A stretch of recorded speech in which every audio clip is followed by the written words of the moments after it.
కానీ అతని పేరు రవి. మార్వాడి సేటు దగ్గర 10,000 అప్పు కోసం వస్తాడు. ఆ సేటు 10,000 అప్పు ఇస్తున్నప్పుడు లెక్క పెట్టుకో రవి అంటాడు. ఏం సేటు, నీ దగ్గర పైసలు ఇస్తున్నప్పుడు నేను లెక్క పెట్టుకోవడమా?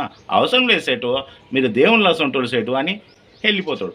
అప్పుడు ఇంటికి పోయినప్పుడు 1, 2, 3, 4 అని పైసలు లెక్క పెట్టుకుంటాడు. ఆ 10,000లో ఒక 100 రూపాయలు తక్కువ వస్తుంది.